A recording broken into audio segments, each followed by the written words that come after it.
Hello everyone, welcome back to Pakistani Pakistani reaction. Reaction. आज हम जिस वीडियो पे रिएक्ट करने वाले हैं वो है जी ओबियसली चैंपियंस ट्रॉफी से रिलेटेड इतनी बड़ी जीत हासिल हुई और उस पर वीडियोस ना देखें ऐसा कैसे हो सकता है। तो टाइटल देख लेते हैं, Champions Trophy win explained by RJ Raunak. RJ Raunak की वीडियोस बहुत ही ज्यादा जबरदस्त होती है। विन तो एक्सप्लेन करेंगे लेकिन साथ साथ जो बाकियों टीमों का वो हाल करेंगे ना। तड़का लगाएंगे साथ साथ। डायलॉग है हाँ, ये सूजी है। सूजी है क्या। हाँ, तो साथ साथ बिस्ती के लिए भी तैयार हो जो करते हैं। स्टार डिस्कशन होने वाली है, हमेशा की तरह अमेजिंग एंड तक जुड़े रहिएगा, चैनल को सब्सक्राइब कर दीजिएगा। भाई लोग कैसा लग रहा है?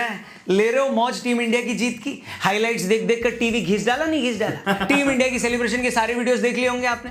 कर दी इंस्टा पर हर प्लेयर्स की पिक्चर लाइक। करो करो करो करो, इतना तो बनता है दोस्तों। दिन रात खाना पीना छोड़ने के बाद अगर आपकी टीम जीत जाए तो इतना बावला होना तो हर कोई डिजर्व करता है। मैं पागल हूं, मैं पागल हूं। लेकिन सच में यार क्या कमाल खेला टीम इंडिया ने। पूरे टूर्नामेंट में किसी भी टीम को अपने आजू बाजू में आने नहीं दिया।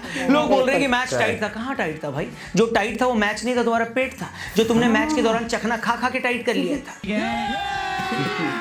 टाइट मैच वो होता है जब मैच खत्म होने तक आपके हाथ के सारे नाखून खत्म हो चुके हो, जब आखिरी बॉल फेंके जाने तक पता ना हो कि क्या होने वाला है। यहां तो टीम इंडिया चेस करते हुए भी हर मैच एक दो ओवर पहले ही जीत गई। वो तो हम इंडियन हैं तो हमें लगता है कि यार मैच फंस गया है। सामने वाली टीमों को तो अच्छे से पता था कि इंडियन टीम में 8वें नंबर पर भी बैटिंग करने जड्डू आएगा, तो ज्यादा खुश होने की जरूरत नहीं है। और वो लोग खुश भी नहीं हो रहे थे।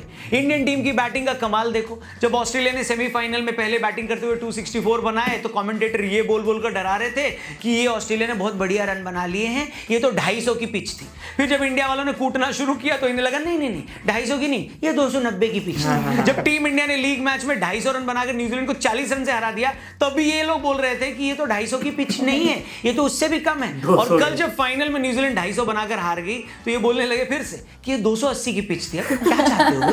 पहली फुर्सत में निकाल। पूरे टूर्नामेंट में भारतीय टीम की बॉलिंग इतनी शानदार थी कि जब उसने पहले बॉलिंग करी तो सामने वाली टीम को 250 के ऊपर जाने नहीं दिया। लेकिन उसकी बैटिंग भी इतनी कड़क थी कि अगर सामने वाली टीम 250 से ऊपर भी चली गई तो भी उसको बैटिंग में यानी अपनी टीम इंडिया की बैटिंग में इतनी डेप्थ थी कि वो बड़ी आसानी से वो रन चेस कर गई, जैसे हमने लीग मैच में बांग्लादेश और पाकिस्तान के अगेंस्ट किया और फिर नॉकआउट में ऑस्ट्रेलिया और न्यूजीलैंड के खिलाफ। फैक्ट तो ये दोस्तों कि जब भी कोई टीम चैंपियन बनती है तो उसे सारे बहानों को घर की अलमारी में लॉक करके आना पड़ता है। आप अपनी तरफ से कोई शर्तें नहीं लगा सकते कि हे भगवान जी हमें फाइनल मैच में पहले बैटिंग मिल जाए तो हम जीत जाएं, या सामने वाली टीम 220 के अंदर आउट हो जाए तो हम जीत जाएं। जब आप फाइनल में खेलते हो ना तो आपको हर सिचुएशन से जीतना पड़ता है। आपके पास एक से ज्यादा मैच विनर होंगे तभी आप चैंपियन बनोगे, वरना आप पाकिस्तान की तरह सिर्फ घर पर बैठकर रो सकते हो। आपके पास कोई ऑप्शन नहीं है। ऐसा नहीं होता ना दोस्तों कि मैं तभी रन बनाऊंगा जब पापा मुझे येलो वाला बलून दिलाएंगे पहले तभी, या फिर मैं विकेट तभी लूंगा जब मम्मी मुझे सुनार की दुकान से चांदी वाली पाजेब ला कर देंगी।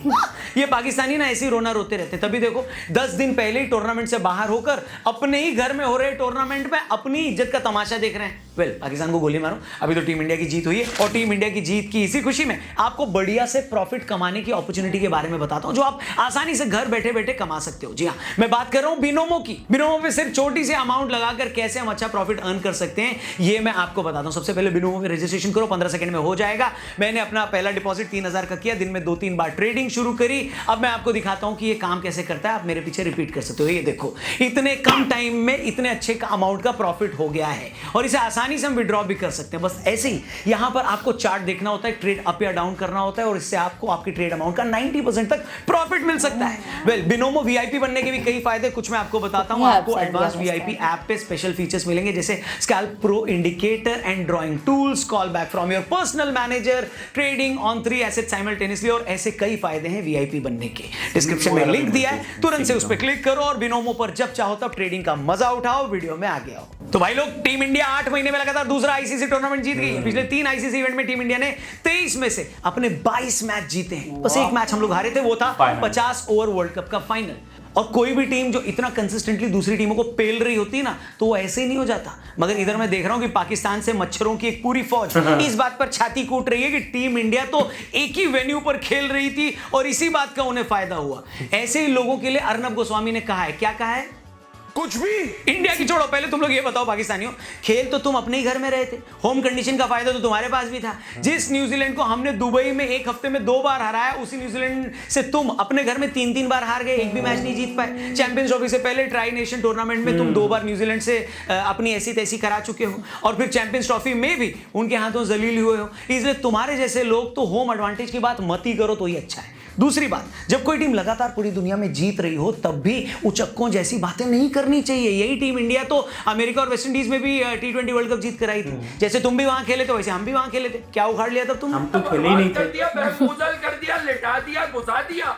अमेरिका जैसी टीम से तुम बेइज्जत होकर बाहर हो गए थे। हिंदुस्तान की टीम के सामने तुम 120 भी चेज नहीं कर पाए थे। हमने तो तब भी तुमको पेला था, ऑस्ट्रेलिया को भी रगड़ा था, साउथ अफ्रीका की भी लंका लगाई थी, पूरी दुनिया को हराकर हम फाइनल भी जीते थे। फिर भी तुम इतने निर्लज्ज हो कि बार बार दुबई की पिच का रोना रो रहे हो। काहे को बे? मेरे को तो हंसी इस बात पर आती है कि जिस दुबई की पिच पर तुम इंडिया के हाथों जलील हुए थे, उस पिच पर तुमसे ज्यादा कौन खेला है वहां पे? जब दुनिया की कोई टीम डर के मारे तुम्हारे यहाँ 10 साल तक खेलने नहीं आती थी, तब तुम ही लोगों ने दुबई को होम ग्राउंड बनाया था। तुमसे ज्यादा फायदा दुबई में खेलने का किसको होता? मगर तुमने तो दुबई में भी हमारे हाथों ठुकाई करवा ली। नहीं, टीम इंडिया बाकी टीमों से व्हाइट बॉल क्रिकेट में फार बेटर है। इस बात को कबूल करने में तुमको दस्त क्यों लग रहे हैं? हमारी बच्चों की टीम साउथ अफ्रीका जाकर वहां T20 सीरीज जीताती है। हम बिना बुमराह के अपने घर में इंग्लैंड को T20 और वनडे में पेल देते हैं। इसका मतलब कुछ तो होगा ना हमारी टीम में। वो क्या कुछ है? अगर नहीं समझ में आ रहा है तो चलो डिटेल में समझा देता हूँ।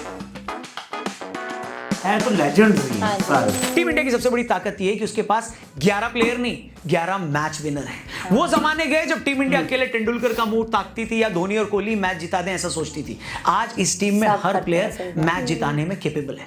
टॉप ऑर्डर में शुभमन गिल और रोहित है। रोहित ने इस फॉर्मेट में पिछले 2 सालों में सबसे ज्यादा स्ट्राइक रेट के साथ रन बनाए और पावर प्ले में सबसे ज्यादा छक्के लगाए। पाकिस्तान की टीम में जहां कछुओं के अब्बा बाबर जैसे लोग ओपनिंग करते हैं, वही इंडियन टीम में रोहित जैसे बुलेट ट्रेन की स्पीड से स्टेशन छोड़ते रहते हैं, पेलते रहते हैं। फिर गिल और विराट जैसे टिक कर लंबी इनिंग खेलते हैं। ये आउट हो जाए तो श्रेयस अय्यर आ जाते हैं, जो इस फॉर्मेट में मिडिल ऑर्डर के सबसे डैशिंग बैट्समैन हैं। अय्यर के बाद लॉर्ड अक्षर पटेल बैटिंग करते हैं। अक्षर भाई जब आते हैं तो सामने वाली टीम टेंशन में आ जाती है कि ये बॉलर इतनी जल्दी कैसे आ गया भाई। मगर जब वो पेलने लगते हैं, बैटिंग करने लगते हैं तो लगता है कि ये बॉलर नहीं है, इस साल तो बैट्समैन निकला।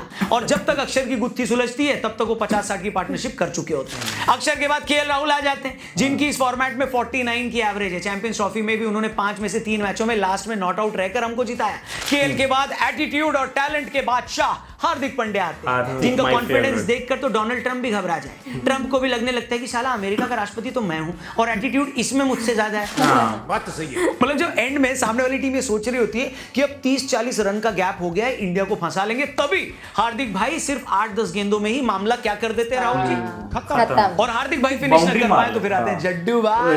मतलब क्या ही बोले, जिस टीम में जडेजा जैसा बैट्समैन 8वें नंबर पर बैटिंग करने आ रहा है, उसकी बैटिंग डेप्थ और बैटिंग क्वालिटी क्या ही होगी आप खुद बताओ। टीम इंडिया अगर आज चैंपियन बनी है तो इसी क्वालिटी की वजह से बनी है। इतने सालों से क्रिकेट देखने का मेरा जो एक्सपीरियंस है वो यही बताता है कि कोई भी टीम तब तक चैंपियन नहीं बन सकती जब तक कि उस टीम में सारे ही मैच विनर ना हो। ऑस्ट्रेलिया भी इतने सालों तक क्रिकेट में सबकी बाप इसीलिए तो रही ना, क्योंकि उस टीम में हर खिलाड़ी इस कॉन्फिडेंस के साथ खेलता है कि मैं जीता सकता है। ये तो बैटिंग की बात होगी। टीम इंडिया की बॉलिंग डेप्थ का भी आप इसी बात से अंदाजा लगाएं कि जैसे बुमराह के बिना हमने ये टूर्नामेंट बड़ी आसानी से जीत लिया। बुमराह तो अकेले 2.5 बॉलर्स के बराबर है, जो दुनिया का बेस्ट बॉलर ही नहीं बेस्ट प्लेयर भी है। लोगों ने कोच और कप्तान को बहुत क्रिटिसाइज किया कि यार तुम लोग 5-5 स्पिनर्स क्यों लेकर जा रहे हो दुबई में, लेकिन बाद में इन्हीं स्पिनर्स की बदौलत ही हम ये टूर्नामेंट जीते। स्पेशली लास्ट टाइम पर वरुण चक्रवर्ती को जो टीम में लिया गया, ये मास्टर स्ट्रोक है। गौतम गंभीर भाई के लिए कमेंट सेक्शन में तारीफें लिखनी पड़ेंगी आपको। बंदे ने सिर्फ 3 ही मैच टूर्नामेंट में खेले, 9 विकेट अपने नाम कर ली। सेमीफाइनल में ट्रेविस हेड को जो उन्होंने आउट किया, ये वही मोमेंट था जिसने टीम इंडिया को ट्रॉफी वहीं जितवा दी थी। न्यूजीलैंड के मैच में भी पहले यंग को आउट किया, ब्रेक थ्रू दिलाया, फिर जब लास्ट में फिलिप्स एग्रेसिव हो रहे थे तब उन्हें भी आउट करके रनों पर ब्रेक लगाई। जो कुलदीप यादव, अपने कनपुरिया भैया की बात कर लेते हैं, जो कुलदीप बाकी मैचों में ठीक ठाक चल रहे थे, उन्हीं ने फाइनल में रचिन और केन विलियमसन को आउट करके 2 ओवर में ही मैच पलट दिया। शमी की बात करते हैं, इंजरी के बाद आए, फाइनल में कुछ खास नहीं कर पाए, मगर बाकी पूरे टूर्नामेंट में वो छाए रहे। और आज टीम इंडिया चैंपियन बनी है तो इसीलिए क्योंकि उसके पास 1 नहीं 2 नहीं 11 चैंपियन है। ये सारे ही चैंपियन है। भगवान भी तो यही कहता है ना दोस्तों कि ये टीम स्पोर्ट्स है। जब तक पूरी टीम एक साथ परफॉर्म नहीं करेगी तब तक मैं तुम्हें चैंपियन कैसे बना दूं।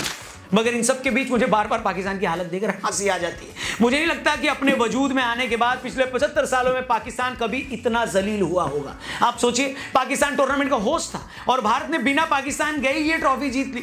आप कह सकते हो कि असली सर्जिकल स्ट्राइक तो टीम इंडिया ने ये की है।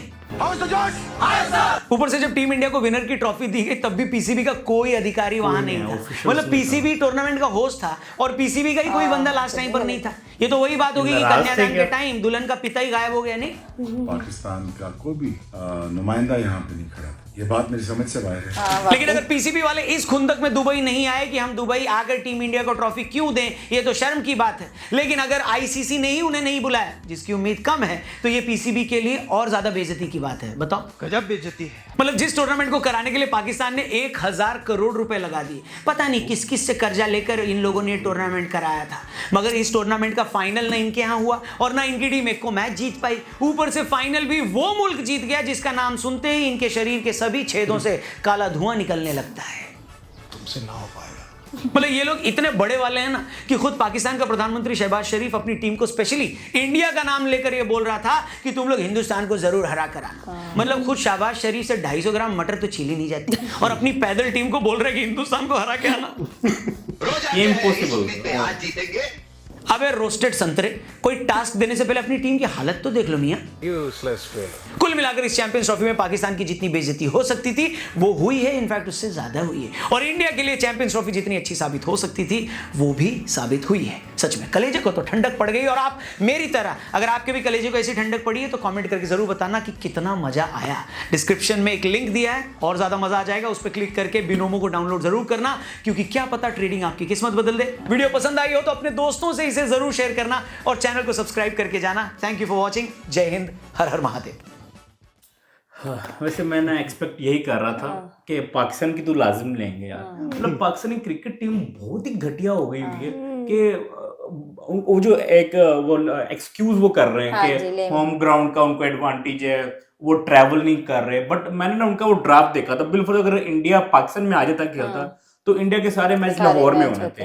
तो ट्रैवलिंग तो तब भी नहीं करनी थी। तो मतलब ये एक्सक्यूज नहीं होना चाहिए। और वैसे भी आप देखो पिछले 3-4 साल में इंडिया काफी बड़े टूर्नामेंट जीता। जैसे वो कह रहे थे एक साल के अंदर आईसीसी के 2 बड़े वो टूर्नामेंट जीता जिसमें 23 मैचेस खेले और तकरीबन 22 जीता है 2 या 3 साल में। तो मतलब आप यही देख लो कि ऐसी बात नहीं है कि उनको दुबई की विकेट्स का एडवांटेज था, बट ये ओवरऑल ही चैंपियंस है। हमने जैसे इससे पहले भी वीडियोस में डिस्कस करते रहे कि ये ना एक टीम एफर्ट है। अब इंडिया की जो टीम है ना उनकी बैटिंग भी अच्छी, बॉलिंग भी अच्छी और फील्डिंग भी अच्छी, और उसके बाद वो मेंटली बहुत स्ट्रॉन्ग है, साइकोलॉजिकली और मेंटली।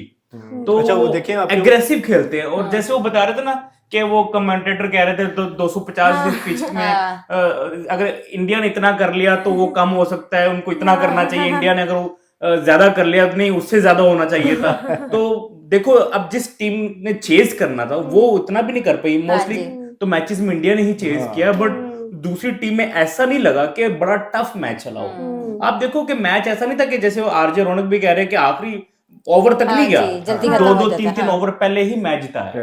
तो ये बड़ा क्लियर डिफरेंस है कि उनके पास चैंपियंस है। बिल्कुल, वो आरजे रौनक ने बिल्कुल सही बात की कि 11 के 11 प्लेयर्स जो है वो मैच विनिंग है। हर कोई ये सोचता है कि मैच जिता सकता हूँ, तो फिर जो है जीत इसी तरह से जो है ना हासिल होती है। सही जो टीम वर्क है ना वो इंडिया की टीम जो है ना पाकिस्तान की टीम में कोई अभी भी फिलहाल ऐसी कोई इम्प्रूवमेंट नहीं आई। अभी रिसेंट एक खबर आई है कि हमारी T20 टीम का जो कैप्टन है ना वो प्लेयर उसको लगाया जो टेस्ट मैच खेलता है। तो फिर देख ले परफॉर्म किस तरह से सीखते नहीं है, मतलब क्या कैलिबर होगा वो, क्या उस स्ट्राइक रेट से खेल पाएगा कि नहीं। अब जैसे ये देखे ना, अब इंडिया के जो कोच है वो 5 स्पिनर लेके गए। तो अब ये जैसे वो आरजे रौनक ने बताया कि 8-10 साल तो दुबई में खेलती रही हमारी टीम, तो क्या इनको उसकी पिच का अंदाजा नहीं था, तो ये भी स्पिनर ले जाते। ये मेरे ख्याल में 1 या 2 लेके गए थे। उन्होंने बड़ी अच्छी स्ट्रेटेजी के साथ जो है ना वो खेला, सारी तैयारी जो है वो सारा पता होता है कि और वैसे भी हमारे पास जो स्पिनर है वो तो उस लेवल ही नहीं है कुछ जो बोर्ड नहीं, मतलब टीम वर्क तो है, वो मेंटली तौर पे भी प्रॉपर उनका वर्क होता है कि यार हर बंदे ने अपना अपना पार्ट देना है और जिताने की तरफ लेके जाना है। सब स्ट्रांग होते हैं, इस वजह से जो है वो जीत मिलती भी है। आई होप सो आप लोगों को रिएक्शन पसंद आया तो जल्दी से चैनल को सब्सक्राइब कर दे। मिलते हैं नेक्स्ट वीडियो में। See you.